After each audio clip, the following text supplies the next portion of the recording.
right, for number 1, so it says we've got temperature in a tub, and it is a strictly increasing function.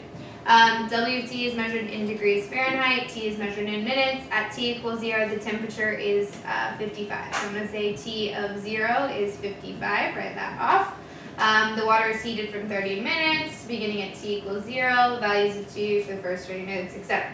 So the first thing it's asking is to estimate W prime of 12. So I have a table. Of course, this is going to be an estimate because I cannot find derivative from like function just points. But what I can do is I can estimate the average rate of change. So if we're looking at 12, that's going to be in here. So I just find the average rate of change in this section.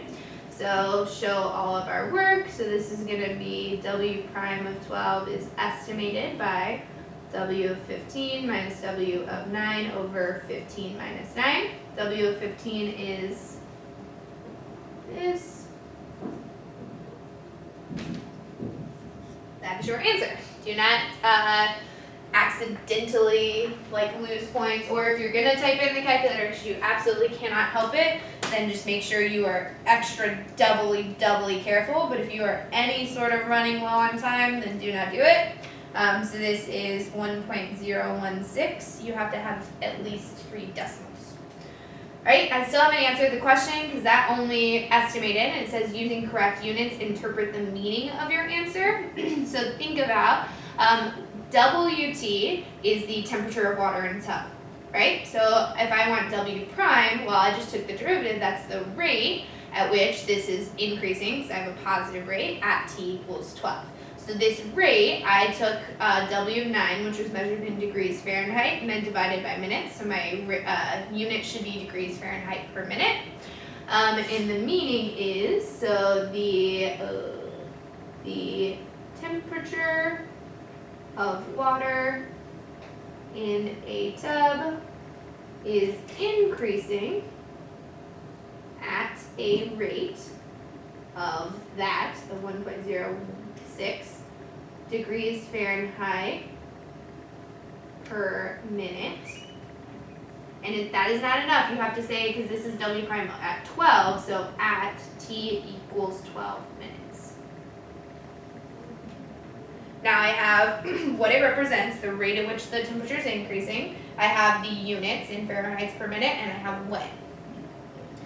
Part B, so I'm evaluating. So notice this is an evaluate. This is not a, what is it called? Estimate. So I should get a perfect number, not an estimation. So I'm not doing a Riemann sum to estimate. I'm evaluating 0 to 20 of W prime. So think about, this means antiderivative. Antiderivative of W prime would just be W. So of W prime of T dt. Antiderivative should be W, evaluated at 20 and 0. So W of 20 minus W of 0. And interpret the meaning. So for, I'm not done yet because I haven't actually plugged in what W of 20 is. W of 20 is 71 minus W of 0, which is 55. So then you can do this. Hopefully you wouldn't mess it up. This is 16. And we need to interpret what the meaning is. So anytime so this would be like, we said W prime is like the rate. So if I do the antiderivative rate, that gives me the amount. So this is the amount of water, sorry, not the amount, amount, not of water, the amount that the temperature in the water has changed from 0 to 20. So this is like my net change. So this, the temperature of the water in the tub has changed by 16 degrees Fahrenheit from T equals 0 to T equals 16. You can say has increased by, you can say increased by blah, blah, blah. Oh, I need to put units on this, sorry, from T equals 0 to, also isn't it 20? Why did I write 16? T equals 20 minutes. So I have the unit of my answer, I have what it represents, and when. C, from 0 to 20, the average temperature is this. Use the last 3 months sum to approximate this. So now I'm using approximation, a last 3 months sum. I cannot leave out, because the Riemann sum just approximates the integral, right? So if I want 1 over 20 times the integral approximation, I need a 1 over 20 there. So C, you've got 1 over 20 times your left Riemann sum. So I would go here, left times base, left times base, left times base, left times base. That would be 55 times 4 plus 57.1 times 5 plus 61.8 times 6 plus 67.9 times 5. And that's your answer. If you're running low on time, right, don't spend the time putting that in your calculator. Also, if you mess up, you lose the point. All right, does this approximation over or underestimate your average temperature? So it said that W of T is strictly increasing, so I'm going to draw just a generic increasing. If I do a left Riemann sum, using the left point, then see how that underestimates my area. So this is an underestimate, because W of T is increasing. All right, so after the table, from 20 to 25, now the function, the W prime is given by this. I want to know the temperature at 25. So I want to know the amount that it's changed. That would be the integral of W prime. This only started at 20 and goes to 25, so I should only do it from 20 to 25. Now this is not the temperature at 25. That is how much it changed from 20 to 25. So then I would need to know, well, what is, so the other way to do this is W of 20 minus W of 25, because the antiderivative of W prime would be W. If I want W, ooh, I did that backwards, 25 and 20, sorry. If I want W of 25, you just add this over. So W of 25 is W of 20 plus the integral from 20 to 25 of W prime. That's one way to do it, right? Just literally write this out, rearrange. The other way to think about it is, okay, if I want it at 20, well, I know what it is at, 25. I know what it is at 20 plus the amount it changed from 20 to 25. That'll give me where it ends at 25. And now we plug in W of 20 is 71 plus the antiderivative of 20 to 25 of 0.4 root 2t, cosine of 0.06t. Make sure your calculator is in radians. I almost just said make sure it is in radians. You do like the math 8 in your calculator and make sure you add this 21 in. So then this just becomes 73.043. And you can put units, right? So they're not going to really look at it because it did not say, like, make sure to put units. Because here it tells me using correct units. So you have to have your units in A and B. And so if you get a question where you're like, I actually don't know, you actually don't know what the answer is, but you want to get your units point, what you would do is you would like just make up a number and then put units there. So like it is increasing at a rate of 5 degrees Fahrenheit per minute, because yeah, you're not going to get this point, but you can at least get your units point. Alright, water is pumped into an underground tank at a constant rate of 8, so my rate in is 8. My rate out is root t plus 1. At t equals 0, the tank contains, so my, let's call this the amount of water. A of 0 equals 30. Oh yeah, that's not right. Called it that. How many gallons leak out of the tank from t equals 0 to t equals 3? So I'm not looking for the amount that is in the tank. I just want how much is leaked out. So to get the how much is leaked out, you would use the rate out. So to go from a rate to the amount, you just take the antiderivative. So antiderivative of square root of t plus, or sorry, whatever this is. And I want only between 0 and 3 minutes. And now here, it did not say like just set up, it says I want the amount, so I have to actually take the antiderivative. So this, I'm going to rewrite it as t plus 1 to the 1/2 power. Now take the antiderivative, that becomes t plus 1 to the 3/2 power with the 2/3 out front, which is 0 to 3. and then we plug in the 0 and the 3. 2/3 times all of this, t plus 1 is 4 to the 3/2 power minus 0 plus 1 is 1 to the 3/2 power. And you can just leave it like this. Or if you are super confident in your mental math skills, so cube and square root. So square root is 2, 2 cubed is 8, minus 1 is 7. And then this becomes 2 times 7 over 3, which is 14/3. B, how many gallons are in the tank at 3 minutes? So the amount of gallons at 3, well, let's think about, I started with 30, I lost this amount, and then I'm gaining 8 per minute, so after 3 minutes that would be 24. So this would be the amount I had at the beginning, minus how much I lost, plus how much I gained, 8 times 3.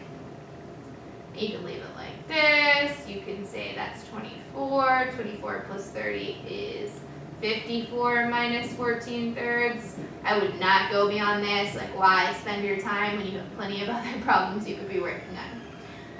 So you could actually get back to here. C, write an expression for A of t, the total number of gallons. So we basically did it here. We just did it for at t equals 3. So let's write at any given time, I have the water I started with, 30.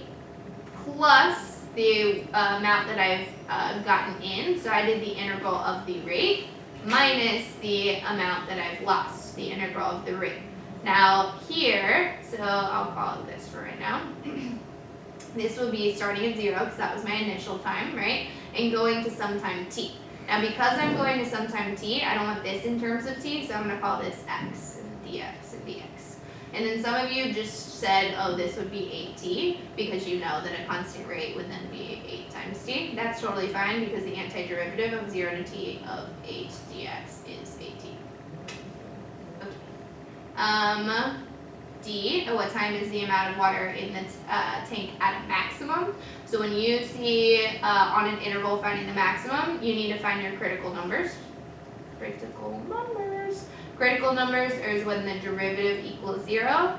If this is a, derivative of derivative of 30 would be 0, derivative of 8t, or the integral of 8 would just be 8, and derivative of this integral would just be minus square root of t plus 1. Set this equal to 0, 8 equals square root of t plus 1, square, that's 64 equals t plus 1, so t equals 63. That's my only critical number, so then you need to actually calculate the values at the endpoints and your critical number. So do A of 0, A of 63, A of 120. A of 0 was given, it's 30. These two I plugged in. Oh, we talked about this in class where I plugged it in and I was like, this is terrible to decide which one is bigger because you don't want to actually spend your time getting the number. So if you can say hey, this one's going to be bigger, great. But that's 1 point. This, you got a point for doing this, and you got a point for checking, for getting actually just the t is 63. So you got 6 of 7 points here. Let's move on. Come back if you have time. Alright, number 6, the differential equation of this. And we've got the slope field. I want to sketch the solution through point 0, 1. So I'm going to go to 0, 1, and then I know for sure it has to pass through right here, and then the rest is hopefully you can see the shape here, it should be going up in a curve, and this goes down in a curve, and it looks like this is a little bit steeper than this little side, so I'm going to go up like this, and then this one kind of going down a little more, maybe something like this. So I think this is more about the shape than getting exact points, but you should for sure have, of course, this point in it. Alright, equation for a line tangent to the graph. So this is my point. My slope is going to be, I'll write it, actually let's write it under part B. So point is 0, 1, your slope is going to be just dy dx evaluated at 0, 1. So let's plug in, that's 3 minus y, so 3 minus 1 times cosine of x, which is 0. Cosine of 0 is just 1, 3 minus 1 is 2. So then your slope is 2. So you've got y minus 1 equals 2 times x minus 0. That is the equation of your tangent line.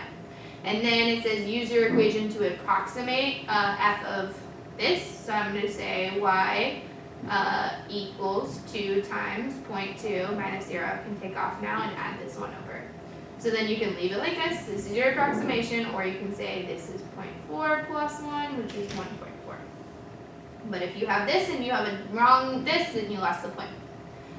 C, I want to find y equals using this initial condition. So first things first, let me rewrite this. Equals 3 minus y cosine of x. So first things first, I'm going to get all the y terms over here and all the x terms over here. So I've got dy over 3 minus y equals cosine of x dx. Take the antiderivative. Antiderivative of cosine is sine. Yes, sine x plus c. Antiderivative of this is just natural log of 3 minus y. But because my y has a coefficient, I need to get rid of that. So, or not get rid of it, but take care of it. So I have a negative out front. Because that way, when you take the derivative of this, well, that would be 1 of the inside times derivative of the inside, that negative would go away. Now I'm going to use my initial condition, the fact that you're going to use 0, 1, so plug in x for 0, and 1 for y, 2 minus 1, 3 minus 1 is 2, so natural log of 2. With the negative, sine of 0 is 0, so c is negative natural log of 2. Now I've got negative natural log of 3 minus y equals sine of x minus natural log of 2. I'm going to get rid of this negative, so flip these signs. And then e to the power, so that's going to give me 3 minus y equals e to the negative sine x plus natural log of 2. That's the same when you're adding powers as just multiplying times e to that power, so that just becomes 2. So this is 2e to the negative sine x, 3 minus y. Add y, subtract over, so 3 minus 2e to the negative sine x equals y.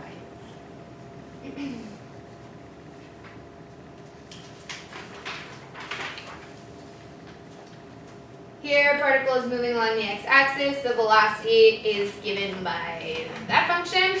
Okay. The particle, so the position at 0 is negative 2. When is the particle moving to the left? So that means v is 0, so set v equals 0 and make your number line. I have the function of v. If this was like position, you'd have to take the derivative, obviously. But I have it, so I'm going to set cosine of pi over 6t equal to 0. So we're going to use our unit circle. So cosine is 0 here and here. So at pi over 2 and 3 pi over 2. So I want pi over the inside equal to pi over 2 and equal to 3 pi over 2. So the reason why I'm not saying t equals is because actually I want the inside equal to the pi over 2, right? Cosine of pi over 2, not cosine of pi over 6 times pi over 2. Alright, so then pi's cancel out, multiply the 6 up, t equals 3. Pi's cancel out, equals, oh no, this is the equal sign. Multiply the 6 up, t equals 9. Okay, cool. Now, that's just the 2 times that velocity is equal to 0, so I'm going to make my velocity number line. I've got, actually it's only from 0 to 12, I think, yeah. So then we've got 3 and 9. Cosine, at first cosine is positive, and then it's negative, and then once it's 0, after that it'll become positive again. So this one is moving to the left where velocity is negative, so from t is 3 to 9 because the velocity is negative. Although it didn't ask you to justify right there, which is weird, it usually does. Alright, B, we want to know an integral expression that gives the total distance traveled. So total distance traveled from 0 to 6. So for sure from 0 to 6, you absolutely have to have the absolute value because I want total distance. If I wanted like the displacement or the amount it's actually changed from like just position changing, then it would be without the absolute value. That was easy. See, find the acceleration at time t. So first find the acceleration, or the derivative. Derivative of cosine is negative sine, and then you need to multiply by derivative of the inside, so times pi over 6. Now we find acceleration of 4 equals negative sine of pi over 6 times 4 times pi over 6. And you can leave it like that. That gives you the point. Especially if you don't know your trig, your unit circle, right? If you leave it like this, you can get the point, or if you put in the wrong sine value, you're gonna lose the point. And I want to know if the speed is increasing, decreasing, or neither. So I'm gonna say the speed of the particle is something increasing because A of 4 and B of 4 are something signs, right? So then I'm going to go off and find what V of 4 is. So V of 4 is cosine of 4 pi over 6. So I'm going to go to my unit circle because I don't really care what the value is. I just need to know signs. So sine of 4 pi over 6. 4 pi over 6 is 2/3, which is over here. So see how your sine would still be positive. So then negative times a positive, your acceleration is negative. And then your cosine at that value is negative because it's on your, what's called, left side of the x-axis or y-axis. So this is going to be negative. So yeah, these are both negative, so they are the same signs. If they are the same signs, that means the speed is increasing. And t, find the position at time t equals 4.